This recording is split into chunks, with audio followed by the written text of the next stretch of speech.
5050 এর সাথে কোন ধনাত্মক পূর্ণ সংখ্যা যোগ করলে যোগফল একটি পূর্ণবর্গ সংখ্যা হবে।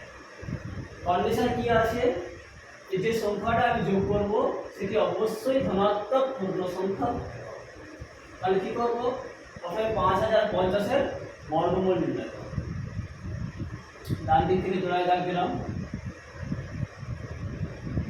কত হবে 7 7 কে 49,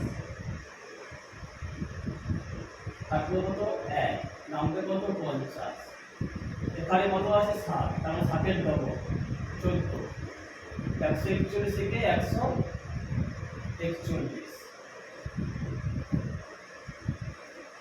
হলো কত 9। কিন্তু যখন প্রশ্নে দেওয়া থাকবে যোগ করতে হবে না, তখন এখানে যে সংখ্যাটা বের করব সেটা যেন 150 থেকে বেশি হয়। তাহলে আমরা যখন 1 দিয়ে করব তখন হবে 141, তাহলে 1 এর জায়গায় আমরা কি করব 2 বসাবো। তাহলে 142 এর যদি কত হবে 2 × 4 284, এখানে 2 বসালাম, হলো কত 284। তাহলে এক্সট্রা কোন সংখ্যাটা পাওয়া গেল, এক্সট্রা যে সংখ্যাটা পাওয়া গেল সেটা হবে কত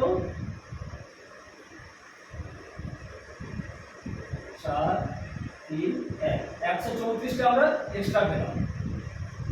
তার মানে 5050 এর সঙ্গে যদি 134 সংখ্যাটা যোগ করি, 134 সংখ্যাটা যোগ করি, সেটা হবে একটি পূর্ণবর্গ সংখ্যা।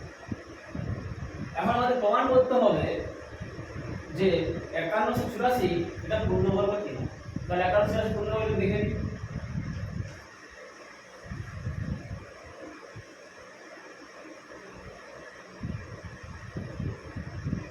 7 7 × 49, 2 84, 7 × 1 14, 120 × 284।